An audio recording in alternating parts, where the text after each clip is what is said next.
Good morning students, here is Meenakshi Rana and today I am going to teach you chapter number 9 of class 4th. The name of the chapter is Our Water Resources. Firstly, you will learn about water.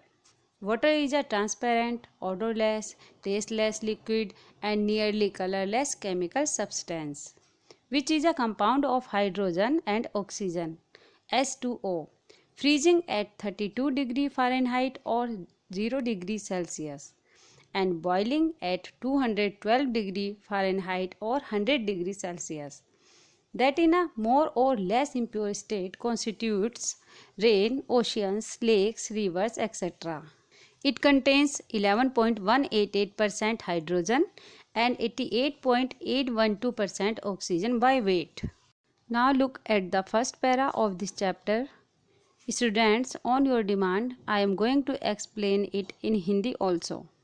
If an animal weighs 100 kg, there will be 65 kg of water in its body. In some plants, it can go up to 99%, that is, if it weighs 100 kg, there will be 99 kg of water in it. यदि किसी animal का wait 100 kg है तो उसकी body में 65 kg water होता है। इसी तरह से हम कह सकते हैं यदि कोई प्लांट की लंबाई 99% है और उसका वेट 100 kg है तब उस प्लांट के अंदर 99 kg वाटर होगा। जैसे हमारी लाइफ के लिए हवा ज़रूरी है उसी तरह पानी भी उतना ही ज़रूरी होता है। Can you imagine a single day without water? Here are some of the demands of water. First one is drinking and other home usages. Domestic water का यूज घर के अंदर और बाहर भी होता है, such as drinking, food preparation, bathing, washing clothes and dishes, watering lawns and gardens. Next is public health, cleanliness, flushing and draining sewerage. The quality of water does however have a great influence on public health. In particular, the microbiological quality of water is important in preventing ill health. Students, जैसा कि हम सब जानते हैं कि पानी हमारे लिए कितना ज़रूरी है। जहरीले पदार्थों एवं अनावश्यक मात्राओं में लवणों से युक्त पानी अनेक बीमारियों को जन्म देता है। बीमारियों में डायरेक्टली या इनडायरेक्टली प्रदूषित पानी का ही हाथ होता है, इसलिए शुद्ध जल का ही उपयोग करना चाहिए, पीने से लेकर खाना बनाने तक। Safe and readily available water is important for public health. In area where drainage system and sanitation are poor, water runs over the ground during rainstorms, picks up feces, contaminates water sources. So, drainage system installed by one community should not create problems for other communities. Next one is industries. Water is essential to most industries. It is used for variety of purposes such as cleaning substances. Industries use the most water are fruit and vegetable farming, textiles and garments, meat production, beverage industries, etc. Then comes fishing. Fish like humans are dependent on water. Fish not only live in water but they get oxygen from water. They breathe by taking water into their mouth and forcing it out through gill passages. Fishing एक activity है जिसमें net द्वारा पानी में से मछली को पकड़ते हैं। ये एक बिजनेस भी होता है जिसमें ढेर सारी मछलियाँ पकड़ते हैं और उन्हें मार्केट में बेचकर मनी अर्निंग करते हैं। Next is forestry. Generally forest use more water than shorter types of vegetation. Because of higher evaporation, they also have lower surface runoff, groundwater recharge and water yield.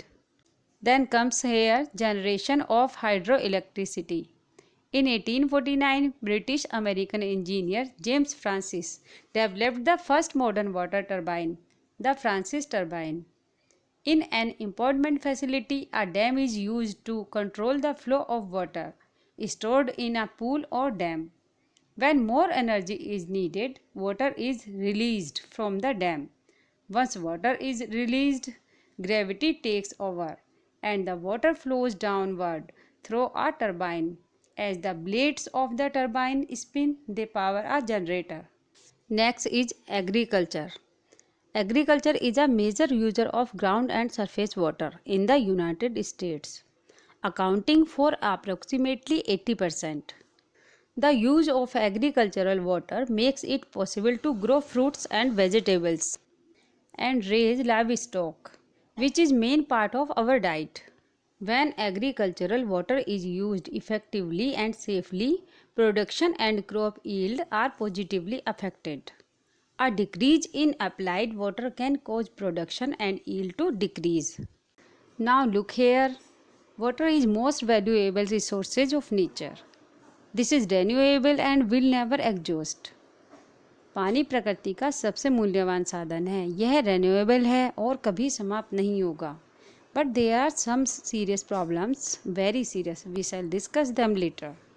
Now I am explaining about sources of water. There are 4 sources of water. First one is surface water. Surface water is the water available on the surface. Rivers, streams, lakes and ponds, oceans are the example of surface water. Surface water उसे कहते हैं जो ground के ऊपर होता है, जैसे नदियां हैं, झरने, झील, तालाब. These are the example of surface water. Then second one is underground water. It is that water taken out of the surface. This is the water collected underground. This is the part of surface water. Man takes it out from wells and by hand pumps or tube wells. Underground water वह होता है जो ground के नीचे होता है. For example tube wells है और hand pumps etcetera. Now next is atmospheric water. It reaches us by rain और snow. In India monsoon gives us the surface water and the underground water also. Atmospheric water उसे कहते हैं जो वर्षा और बर्फ़ के द्वारा हमें मिलता है. Last one is oceanic water. Oceanic water is main source of atmospheric water. All the 4 sources of water are closely linked with each other. Oceanic water, जिसे समुद्री पानी कहा जाता है, वह एटमॉस्फेरिक वाटर का मुख्य स्रोत है. वह खारा होता है, मीन्स ऐसा पानी जिसमें नमक मिला होता है. यह वाटर पीने योग्य नहीं होता. सभी सोर्सेज ऑफ वाटर आपस में लिंक्ड होते हैं. Now look at the next para. What are the serious problems? Water is not evenly distributed. Some places have plenty of it and other places have hardly any of it. Water सभी places पर एक समान नहीं होता. कहीं बहुत ज़्यादा होता है और कहीं बहुत कम. सेकेंड सीरियस प्रॉब्लम ये है कि मनुष्य इसकी रियल वैल्यू को नहीं समझता. यदि वाटर अवेलेबल है तो उसका मिसयूज़ करते हैं, जैसे जब नहाते हैं, बर्तन साफ़ करते हैं, कोई भी व्हीकल धोना से लेकर ऐसे बहुत सारे एग्जाम्पल हैं जिसमें टैप ओपन रहती है. ये प्रॉब्लम हमारे इंडिया में ही नहीं, सारे वर्ल्ड की है. हमें वाटर को सेव करना चाहिए. जितना यूज करना हो टैप ओपन करें, then turn off the tap. Now look at the next para. Some reasons in India get heavy monsoon rains. For example India के मेघालय में मासीराम में सबसे ज़्यादा बारिश होती है. यहाँ बंगाल की खाड़ी की वजह से ज़्यादा नमी है. यह वर्ल्ड का सबसे अधिक वर्षा वाला स्थान है. और लेह में सबसे कम वर्षा होती है. लेह जम्मू कश्मीर राज्य के साउथ में सिचुएटेड है. Most of the water runs down to C.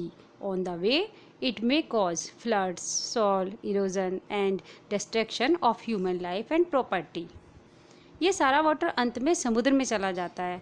Heavy rainfall होने के कारण बाढ़ आती है, जिससे मिट्टी का कटाव और ह्यूमन्स लाइफ एंड प्रॉपर्टी को नुकसान पहुंचता है. इस पानी को स्टोर करने के लिए जगह जगह पर डैम बनाए गए हैं और हाइड्रो इलेक्ट्रिक प्लांट्स को सेटअप किया गया है, जिससे बिजली बनाई जाती है. फॉरेस्टेशन की हेल्प से हम कुछ हद तक फ्लड्स एंड सॉइल इरोजन को रोक सकते हैं. Other reasons get hardly rainfall. जहाँ पर वर्षा कम होती है वहाँ पर पानी की कमी को पूरा करने के लिए tube wells, hand pumps and canals बनाए जाते हैं. जल प्रदूषण हमारे इंडिया की ही नहीं बल्कि पूरे वर्ल्ड की प्रॉब्लम है. गवर्नमेंट द्वारा चलाए गए अभियान के थ्रू रिवर्स को क्लीन किया जा रहा है, but religious rituals and traditions are seriously coming in the way of various projects. So I hope you have understood this chapter. Thanks for watching.